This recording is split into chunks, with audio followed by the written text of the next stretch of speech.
Muito bem, boa tarde. Vamos para a nossa aula Gestão da Qualidade. Para a nossa segunda parte da aula, nós estamos falando sobre a Fundação Nacional da Qualidade, o Prêmio Paulista da Qualidade, o Prêmio Nacional da Qualidade, o PNQ, os Fundamentos da Excelência, os critérios de excelência. Então, aqui uma breve recapitulação. Antes disso, é bom lembrar, eu continuo usando minha máscara sempre que saio de casa, né, com a esperança de que a gente retorne em breve aí para as nossas aulas presenciais. Quero chamar a atenção aqui de vocês por um ponto.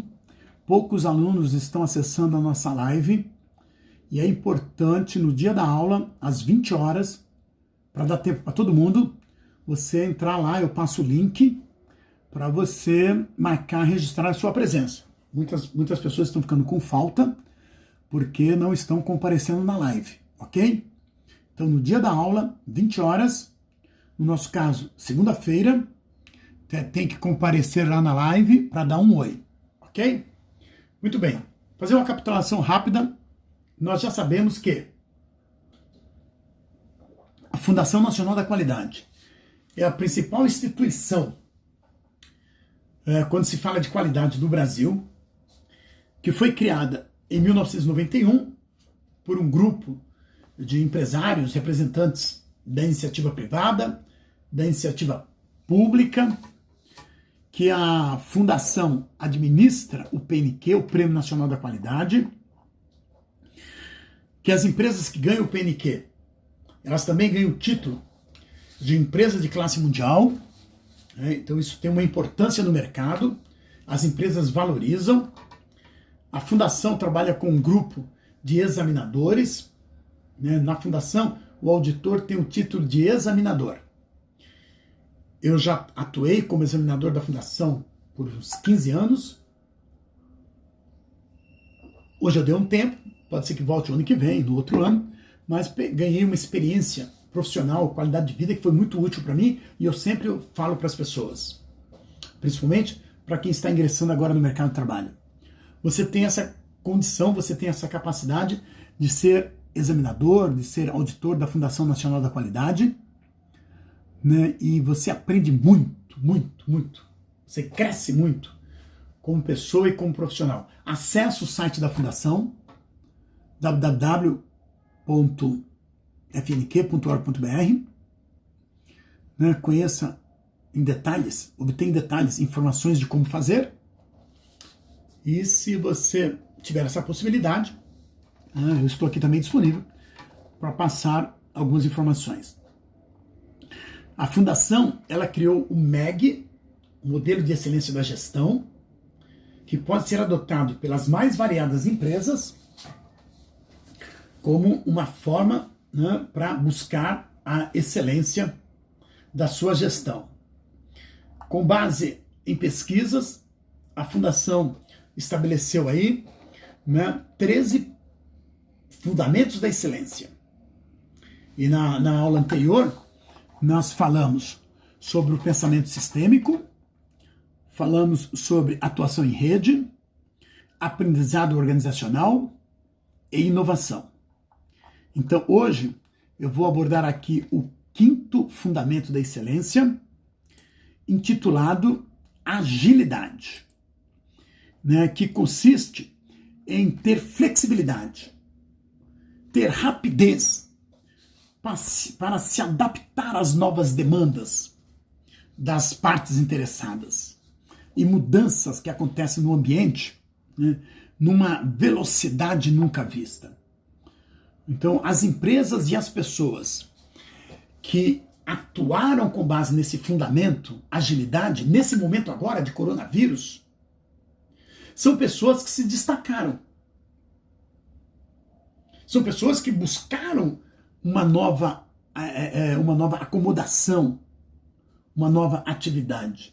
Então é necessário ser ágil para entender o momento e se posicionar.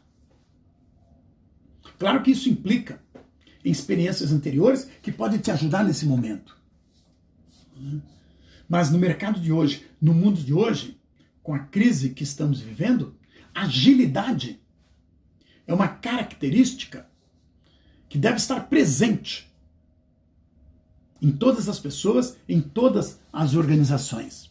É algo para você treinar. Muitas vezes agilidade é algo que a gente treina. A gente treina para poder exatamente numa hora como essa estar preparado para. Não dá para ficar esperando as coisas acontecerem. O sexto fundamento da excelência fala sobre a liderança transformadora. O que é uma liderança transformadora? É aquela liderança que inspira. Aquela liderança que é um exemplo. Quem você conhece, qual o líder que você conhece, que é um líder exemplar, que é um líder que inspira, que é um líder que incentiva as pessoas a crescerem. Por isso que a Fundação fala que isso é fundamental para as organizações. As organizações precisam de líderes que inspirem, que sirvam de exemplo, que estimulem as pessoas a crescerem, a serem éticas, a perseguirem os seus objetivos pessoais e os objetivos da organização. Numa liderança transformadora, ela potencializa as pessoas. Ela prepara os líderes por meio de processo de coaching, de mentoring, de treinamento, de desenvolvimento. É uma liderança que interage com todas as partes interessadas nos processos da organização, com todos os stakeholders. Então, o líder transformador é aquele líder que faz diferença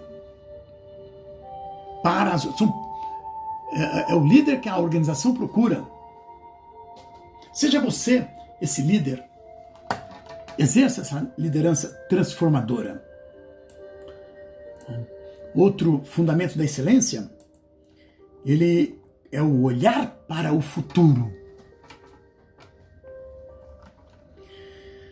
que implica em compreender os cenários atuais, pensando em suas consequências e em suas tendências.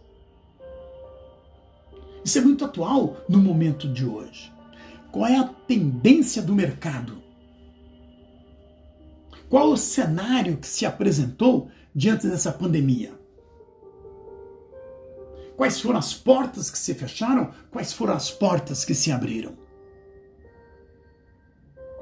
Então, esse olhar para o futuro implica entender que o mundo não vai ser o mesmo. Nada vai voltar ao normal. Qual é a tendência? A tendência é o home office? A tendência é o delivery? A tendência é o comércio eletrônico? É aí que eu tenho que ter o meu olhar. Quais são os efeitos que o coronavírus irá provocar na sociedade? Isso tem que ser entendido no momento presente, no curto, no médio e no longo prazo. Tem que se buscar alternativas. Quem olha para o futuro cria estratégias, se garante no mercado de trabalho. Agora é o momento de fazer cursos online, de desenvolver as potencialidades, as competências, com olhar para o futuro. Outro fundamento tão importante quanto, estamos falando de organizações, é o conhecimento sobre clientes e mercados. Então, quando eu falo de conhecer o cliente, conhecer o mercado, eu estou falando de conhecer suas necessidades e suas expectativas. Eu estou falando de interagir, analisar comportamentos, potencialidades. Quando eu falo de conhecer clientes e mercados, eu estou falando de avaliar sustentabilidade. Sustentabilidade implica no quê? Em qual tripé? O tripé econômico? O tripé social? Ambiental? E aí eu já emendo com um outro fundamento, que é o fundamento responsabilidade social. Que consiste no quê? Consiste em deixar claro que é dever das organizações avaliar os seus impactos na sociedade. Então, toda organização, toda atividade industrial gera um impacto na sociedade.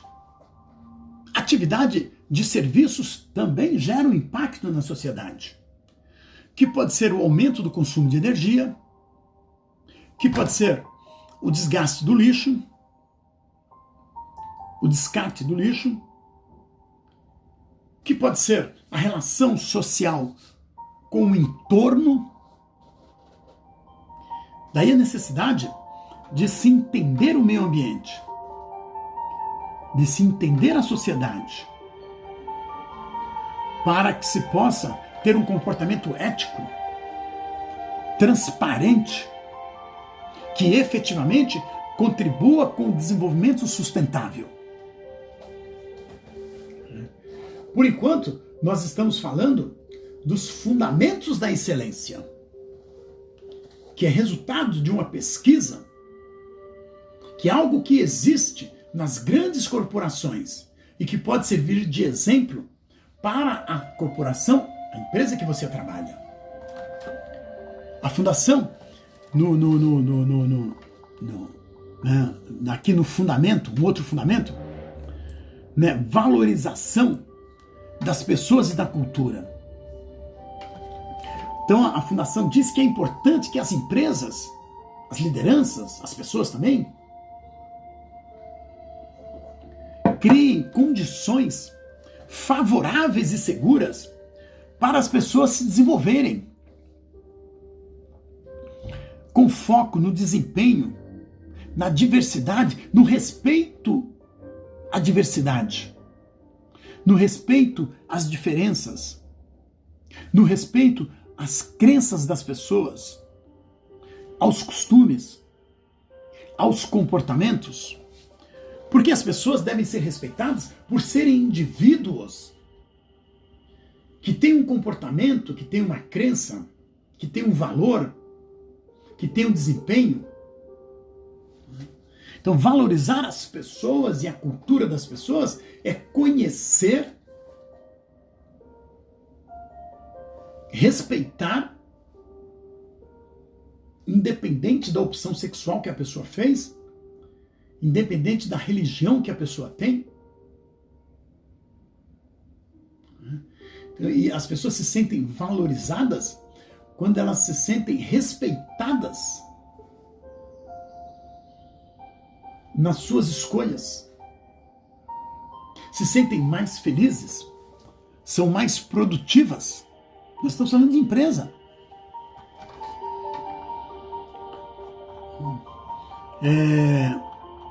O décimo primeiro fundamento, né, decisões fundamentadas. E o que isso significa? Que decisões fundamentadas são decisões que têm como base dados e fatos, notícia verdadeira, número verdadeiro. É o conhecimento obtido por meio da medição, por meio da análise, por meio da avaliação. É o conhecimento obtido, é o conhecimento científico. Decisões fundamentadas não são decisões que têm como base o popular. Decisões fundamentadas têm como base dados e fatos verdadeiros, planilhas, software, análise. E aí, quando as decisões são fundamentadas em dados e fatos, servem de base para o 12º fundamento, intitulado Orientação por Processos. Então, toda a relação dentro da organização, ela tem como base um processo. Ela tem como base a melhoria contínua. Quando eu tenho um fundamento que fala orientação por processos, a fundação está falando todo processo pode ser melhorado. Por isso que eu tenho que ter decisões baseadas em fatos. Por isso que eu tenho que ter agilidade. Por isso que tem que olhar para o futuro. Por isso que tem que ter pensamento sistêmico. Por isso tem que ter aprendizado, inovação, agilidade, responsabilidade social, conhecimento sobre os clientes e o mercado. Porque aí você tem um foco, você tem um olhar no processo, na relação. Quais são os processos que unem os stakeholders, as partes interessadas? O acionista, o cliente, o empregado, o sindicato, o governo. Enxergar esses processos. Entender. Melhorar. É papel do administrador. É papel do contador. É papel do profissional do futuro. Agora, tudo isso que foi falado só faz sentido se gerar um valor. E valor aqui, eu estou me referindo ao alcance de resultados econômicos, sociais e ambientais. Ao alcance de resultados que potencializam a excelência, que atendem as partes interessadas. Uma empresa não é a casa da Maria Joana. O princípio número 1 de uma empresa é a obtenção do lucro. Mas o lucro responsável, não o lucro pelo lucro. É o lucro sustentável. É isso que a sociedade cobra das empresas nos dias de hoje. Tudo que se faz tem que se fazer de uma forma séria, com ética, pensando em resultados. Qual é o resultado do meu trabalho dentro da organização? O que eu faço contribui para resultados positivos na organização? Tem que ficar atento a isso o tempo todo. Esses, então, são os fundamentos da excelência. Agora, eu falei dos 13 fundamentos da excelência. Agora eu vou falar sobre os critérios de excelência. Fundamentos são 8, fundamentos são 13, critérios de excelência são 8. Os fundamentos é a teoria, é a base. E a fundação, então, com esses fundamentos aqui entendidos, liderança, profissionais, nós vamos avaliar se isso aqui funciona com base nos critérios de excelência. O primeiro critério de excelência é a liderança. O que se busca aqui? O que nós falamos sobre liderança? Uma liderança que tem uma cultura, que desenvolve, que é conhecida pela governança, que corre riscos, sabendo que riscos deve se correr, porque a vida é um risco, que interage com as partes interessadas, que faz análise de desempenho. Então eu pego o fundamento da excelência junto com o critério e eu consigo estabelecer um elo para avaliar se a coisa está funcionando ou não dentro da organização. Outro critério de excelência, então, se eu tenho uma liderança forte, essa liderança ela tem como base, como princípio, elaborar estratégias e planos. Então, o que é estratégias e planos? Formular, implementar estratégias por meio da análise do ambiente interno e do ambiente externo. Formular estratégias conhecendo os seus ativos tangíveis e intangíveis. Definindo indicadores. Eu só consigo elaborar estratégias e planos por meio de indicadores e de metas. Por meio de planos de ação. Eu estou falando do critério de excelência, estratégias e planos. Então, primeiro, eu falei do critério a liderança transformadora. Ela tem essa capacidade de elaborar estratégias e planos, com base em tudo que já foi falado. Quando ela elabora estratégias e planos, ela tem como foco. Então, olha, vamos pensar aqui, ó. Eu tenho uma liderança transformadora, elaborando estratégias e planos, com foco no quê? Nos clientes.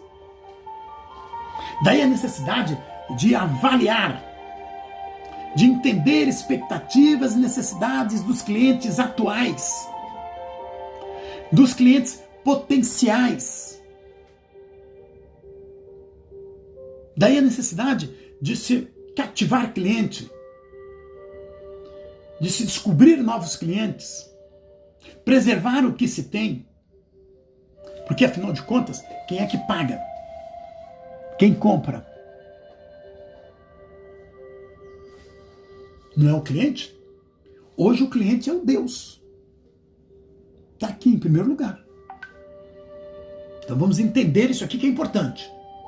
Eu tenho uma liderança capaz, competente, que elabora estratégias e planos com foco nos clientes e nas pessoas, que são as pessoas do ambiente da organização, com as suas competências, com as suas carências. Daí a necessidade de identificar quais são os pontos fortes.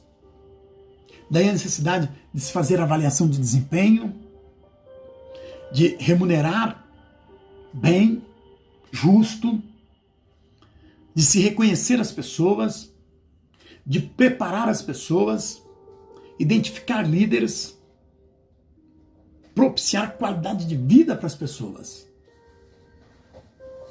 Líderes elaboram estratégias e planos com foco nos clientes, nas pessoas.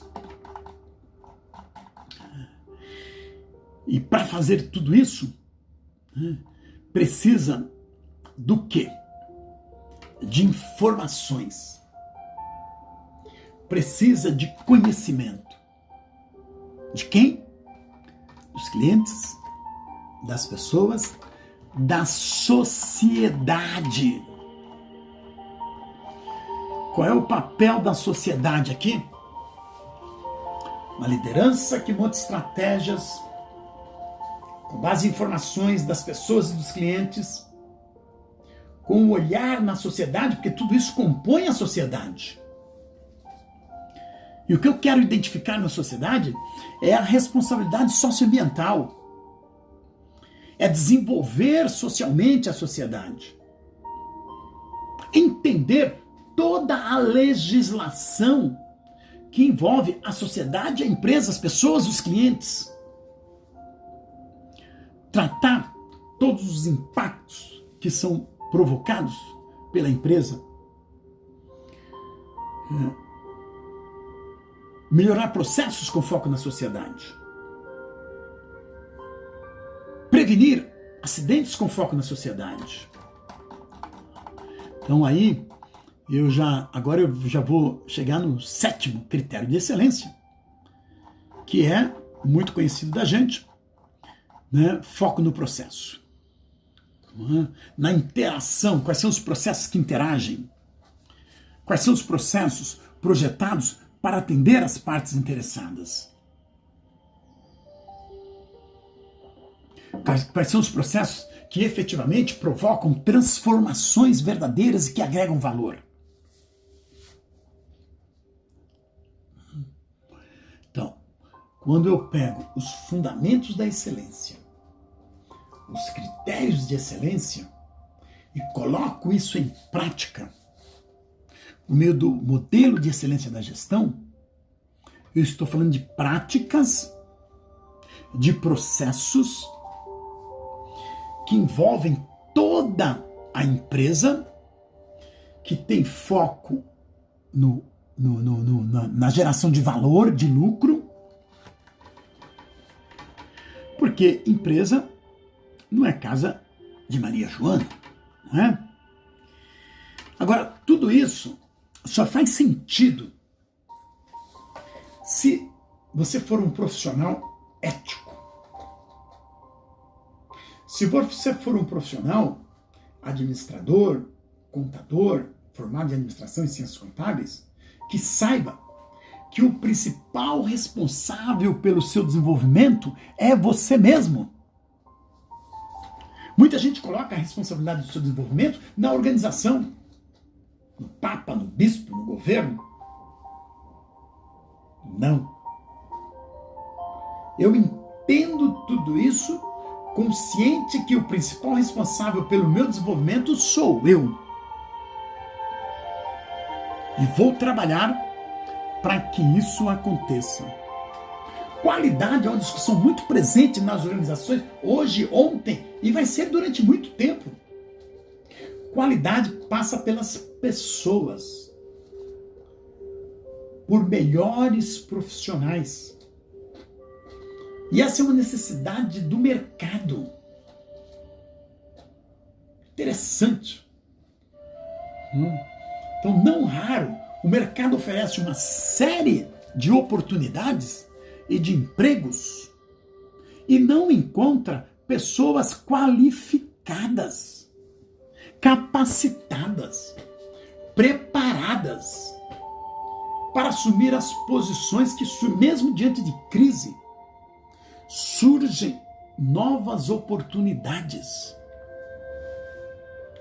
Se você não entendeu isso ainda, elimina a palavra S, a letra S da palavra crise.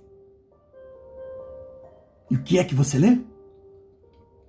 Quando você tira a letra S da palavra crise, o que é que você lê? Mas isso é para já. O futuro aí está. Essa não será a última crise. Os especialistas já estão, os cientistas, porque as pessoas que têm um olhar para o futuro, já estão dizendo que essa é uma crise que veio para nos preparar. Crises piores virão. Assustador, não é? Só não é possível afirmar, por enquanto, quando. Então vamos aprender agora. Vamos nos tornar melhores profissionais agora. Seja você a mudança que você quer transformar no mundo, quer fazer no mundo. Eu mudo, o mundo muda. Eu faço com mais qualidade, o mundo percebe. Acho que a nossa grande responsabilidade neste momento é fazer com qualidade. Fazer a coisa certa, na hora certa, para um mundo melhor. Resumo da aula, estou esperando. Tchau, tchau, a aula continua